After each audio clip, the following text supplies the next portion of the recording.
व्यवहार रद्द झाला आहे हे 4 शब्द सध्या महाराष्ट्रात सगळीकडे चर्चेत आहे. कारण जो व्यवहार बातम्यांचा विषय होता, ज्या व्यवहारानं राज्याच्या उपमुख्यमंत्र्यांच्या राजीनाम्याच्या चर्चा घडवून आणल्या, तो व्यवहार रद्द झाल्याची घोषणा अजितदादांनी केली. पण यामुळं व्यवहाराची चर्चा थांबली का? यामुळं व्यवहाराच्या बातम्या थांबल्या का? तर नाही. एका बाजूला व्यवहार रद्द झाल्याचं सांगत अजितदादांनी हा विषयच बंद झाल्यासारखे संकेत दिले. अर्थात सरकारच्या उच्चस्तरीय चौकशी समितीला निष्पक्ष चौकशी करण्याचे निर्देश द्यायला सुद्धा अजितदादा विसरले नाहीत. तर दुसऱ्या बाजूला राष्ट्रवादीच्या कार्यकर्त्यांनी सुद्धा व्यवहार रद्द म्हणजे पार्थ पवार मोकळे असा सूर धरला. तशा चर्चा सुरू झाल्या. पण पार्थ पवार हे सुटल्याच्या चर्चा कोणत्या आधारावर होत आहेत आणि ज्या आधारावर ते सुटल्याच्या चर्चा होत आहेत त्या आधारावर ते खरंच सुटू शकतील का? विषय गुन्हा दाखल होण्यापर्यंत आणि अटक होण्यापर्यंत जाईल. सगळ्या प्रश्नांची उत्तरं समजून घेऊयात आजच्या या व्हिडिओतनं. नमस्कार, मी शिवानी पाटील आणि तुम्ही बघताय आजचा आवाज. आता सगळ्यात पहिल्यांदा पाहू पार्थ पवार सुटले या चर्चा कोणत्या आधारावरती होत आहे.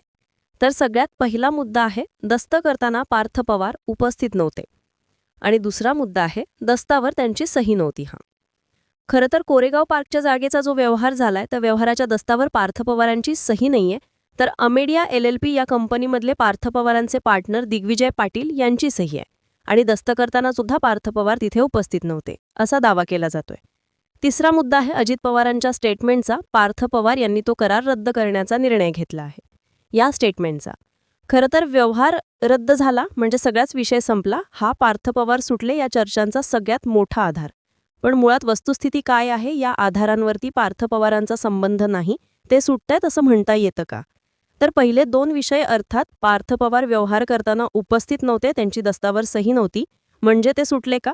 तर या सगळ्या प्रकरणात बावधन पोलीस स्टेशनमध्ये FIR नोंदवण्यात आली आहे, ज्यात उपनिबंधक रवींद्र तारू, जागेचा व्यवहार करणारा शीतल तेजवानी आणि अमेडिया LLP मध्ये पार्थ पवारांचे पार्टनर दिग्विजय पाटील यांची नावं आहेत. अर्थात यात पार्थ पवारांचं नावच नाहीये. आता FIR मध्ये पार्थ पवारांचे नाव का नाहीये? ते कोणाच्या दबावामुळे वगळण्यात आलंय का, असा प्रश्न थेट राज्याचे मुख्यमंत्री आणि गृहमंत्री देवेंद्र फडणवीस यांनाच विचारण्यात आला. त्यावर फडणवीसांनी दिलेलं उत्तर होतं की ज्यांना FIRचा अर्थ समजत नाही असेच लोक अशा प्रकारचा आरोप करू शकतात. FIR दाखल करताना एक्सप्रेस पार्टीज असतात, त्यांच्यावरती FIR दाखल होती. यामध्ये ती जी कंपनी आहे त्या कंपनीचे ऑथराइज सिग्नेटरी आहेत, त्या सिग्नेटरीवरच FIR दाखल होती. ज्यांनी विक्री केली, ज्यांनी रजिस्ट्रेशन केलं, ज्यांनी फेरफार केला, अशा सर्वांवरती गुन्हा हा दाखल करण्यात आलाय. आता पार्थ पवार हे स्वतः व्यवहार झाला तेव्हा उपस्थित नव्हते, सोबतच दस्तावर सही सुद्धा दिग्विजय पाटील यांचीच आहे. पण म्हणून प्रश्न सुटत नाही. FIR मध्ये पार्थ पवार यांचे नाव नसलं, ते दस्तावर सही करताना उपस्थित नसले, तरी मुख्यमंत्री देवेंद्र फडणवीस यांनीच माहिती अशी दिली आहे की चौकशी दरम्यान कोणाचा संबंध आढळला तर त्याच्यावरही कारवाई होत असते. आता ज्या अर्थानं FIR दाखल झाली आहे त्या अर्थानं फौजदारी चौकशी सुद्धा होणार आहे. त्या चौकशीमध्ये कंपनीचे डिरेक्टर म्हणून पार्थ पवार यांचंच नाव पुढे येण्याची शक्यता आहे, कारण या व्यवहारातनं आर्थिक लाभार्थी पार्थ पवारच असते. साहजिकच पार्थ पवार सुटल्यात असं म्हणता येत नाही, कारण FIR मध्ये नमूद केल्याप्रमाणे आरोपी क्रमांक 1 रवींद्र तारू, आरोपी क्रमांक 2 शीतल तेजवानी आणि आरोपी क्रमांक 3 दिग्विजय पाटील यांचे संगनमत करून नमूद जमिनीचे खरेदी विक्री दस्तकर्तेवेळी शासनाला देय असलेले 6 कोटी रुपये इतके मुद्रांक शुल्क न घेता शासनाची फसवणूक केली म्हणून गुन्हा दाखल करण्यात आलाय.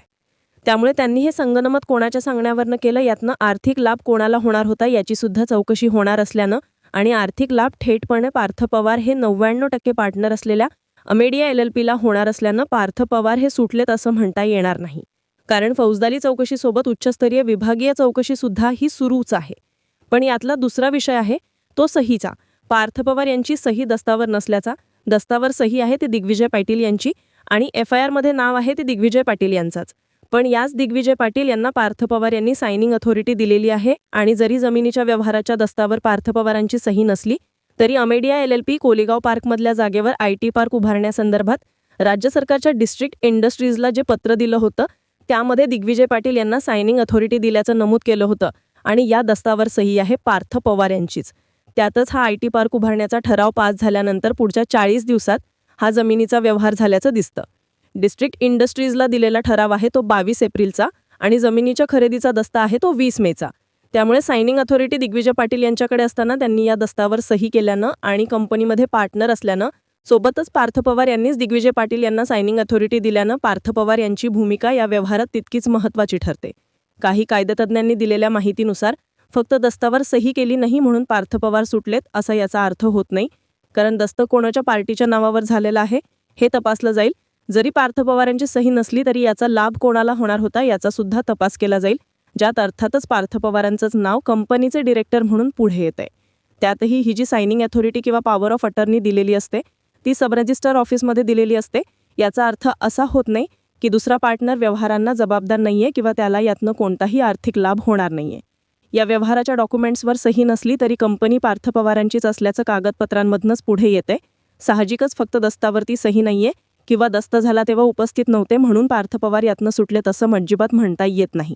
आता यात येतो दुसरा मुद्दा, तो पार्थ पवारांचे पार्टनर आणि सायनिंग अथॉरिटी असलेल्या दिग्विजय पाटील यांनी परस्परीच हा व्यवहार केला असेल आणि पार्थ पवार या सगळ्या व्यवहारापासून अनभिन्न असतील तर पार्थ पवारांचा बचाव म्हणून हा मुद्दा चर्चेत येत असला तरी तो पुरेसा ठरणार नाहीये, कारण जमिनीचा व्यवहार झालाय तो कोरेगाव पार्कच्या जागेवर आयटी पार्क उभारण्यासाठी, आणि हा आयटी पार्क उभारण्यासाठी जो ठराव सरकारी विभागाला देण्यात आला होता त्यावरती पार्थ पवार यांची सही आहे. म्हणजेच या व्यवहाराची कल्पना पार्थ पवार यांना होती. त्यामुळेच फक्त ते उपस्थित नव्हते किंवा त्यांनी सही केली नाही म्हणून ते सुटलेत हा मुद्दाच गौण ठरताना दिसून येतो. आता यातला आणखीन एक महत्त्वाचा मुद्दा, पार्थ पवार सुटले कारण व्यवहार रद्द झाला. पण खरंच असं होईल का? तर स्वतः अजितदादांनी यांनी पार्थ पवारांनी हा व्यवहार रद्द केल्याचं सांगितलं, पण त्यानंतर सहदुय्यम निबंधक कार्यालयानं हा व्यवहार रद्द करण्यासाठी फी भरण्याची अट ठेवली. त्या अटीनुसार पार्थ पवार यांच्या अमेडिया कंपनीला 21 कोटी रुपयांचं मुद्रांक शुल्क भरावं लागणार आहे. कंपनीने जमीन खरेदी करताना या जागेवरती आयटी पार्क विकसित करणार असल्याचं सांगितलं होतं. आयटी पार्कच्या नावाखाली मुद्रांक शुल्कात नियमानुसार असलेली सवलत मिळवली होती, मात्र आता हा व्यवहार रद्द करण्याचा निर्णय घेतल्यामुळे आयटी पार्क उभारणी आपोआपच निरस्त झालेली आहे. त्यामुळे पूर्वी जे मिळालेली सवलत होती ती आता लागू होणार नाही. जमीन व्यवहार रद्द करणं म्हणजे अमेडिया कंपनीनं ही जमीन पुन्हा मूळ मालक शीतल तेजवानी यांच्याकडे सोपवणं आहे. हा कायदेशीररित्या एक नवीन हस्तांतरण व्यवहार मानला जातो. यासाठी नियमानुसार शुल्क भरणं बंधनकारक आहे. हा संपूर्ण व्यवहार 300 कोटी रुपयांचा आहे, त्यामुळे महसुली नियमानुसार यावरती एकूण 60% शुल्क आकारलं जाईल. यामध्ये 5% मुद्रांक शुल्क, 1% स्थानिक संस्था कर आणि 1% मेट्रो कर यांचा समावेश आहे. हे सगळं मिळून अमेडिया कंपनीला 21 कोटी रुपये भरावे लागतील. त्यानंतरच हा जमीन व्यवहार कायदेशीररित्या नुब्ध होऊ शकतो. थोडक्यात व्यवहार रद्द करण्यासाठी 21 कोटी रुपये भरावे लागतील आणि त्यातही पार्थ पवारांच्या कंपनीने ज्या शीतल तेजवानी यांच्यासोबत व्यवहार केलेला आहे त्या शीतल तेजवानी देशाबाहेर गेल्या असल्याचं सांगण्यात येत आहे. आता व्यवहार रद्द करण्यासाठी त्यांची समक्ष हजर असणं गरजेचं आहे. त्यामुळे व्यवहार रद्द करतानाही तांत्रिक अडचणी येण्याची शक्यता आहे. यामध्ये ही किंमत अगदी 42 कोटीपर्यंत जाऊ शकते असं सुद्धा सांगण्यात येते. आता या सगळ्या गोष्टींमुळेच व्यवहार रद्द होत नसल्यानं पार्थ पवारांच्या अडचणी आणखीन वाढू शकतात. आता यात आणखीन एक गंभीर मुद्दा आहे, तो म्हणजे शासनाच्या फसवणुकीचा. या जमिनीच्या व्यवहारात सहभागी असलेल्या रवींद्र तारू, शीतल तेजवानी आणि दिग्विजय पाटील यांच्यावरती संगनमत करून शासनाची फसवणूक करण्याप्रकरणी गुन्हा हा दाखल करण्यात आलेला आहे. त्यांच्यावरती BNS कलम 316(5), 318(2), 35 सह महाराष्ट्र स्टॅम्प ॲक्ट कलम 59 प्रमाणे भादवी कलम 409, 420 आणि 34 लावण्यात आलेला आहे. शासनाची फसवणूक, बनावट दस्त, महसूल बुडवणं, फसवणूक करून पैसे मिळवणं अशी ही कलमं आहेत. यामध्ये जास्तीत जास्त 7 वर्षांपर्यंत तुरुंगवास होऊ शकतो. पण जुन्या IPC 409 आणि BNSच्या कलम 316 नुसार सरकारी अधिकाऱ्याचा जर सहभाग असला तर अधिकाऱ्याला आजन्म कारावासाची शिक्षा होऊ शकते. आता या गुन्ह्यामध्ये अटकेची तरतूद आहे आणि सोबतच आर्थिक दंडाची सुद्धा. त्यातही व्यवहार रद्द झाला असला तरी क्रिमिनल केसेस सुरू राहणार असल्यानं FIR मध्ये नमूद केलेल्या आरोपींना अटक सुद्धा होऊ शकते. यातही शासनाकडे मुद्रांक शुल्क भरलं तरी सुद्धा क्रिमिनल केस सुरूच राहणार असल्यानं आणि त्यात अमेडिया कंपनीचीही चौकशी होणार असल्यानं पार्थ पवार यांच्या अडचणी संपल्या असं म्हणता येत नाही. आता राहतो मुद्दा, तो म्हणजे पार्थ पवारांवरती फौजदारी कारवाई होणार का हा. तर प्राथमिक चौकशीमध्ये पार्थ पवारांचं नाव समोर आलेलं नाहीये. महसूल विभागाकडे जी तक्रार नोंदवण्यात आली आहे त्यातही पार्थ पवारांचं नाव नाहीये. पण असं असलं तरी इतर आरोपींच्या चौकशीत काय समोर येईल हे पाहणं महत्त्वाचं ठरणार आहे. कारण जेव्हा फौजदारी गुन्ह्याचा तपास होतो तेव्हा इंटेन्शन चेक केलं जातं. यात आरोपीचं इंटेन्शन स्टॅम्प ड्युटी बुडवण्याचं होतं आणि त्यांना यासाठी कोणी मदत केली किंवा मदत करण्याच्या उद्देशाने साथ दिली याचा तपास केला जाईल. या तपासात काय समोर येईल हे महत्त्वाचं ठरेल.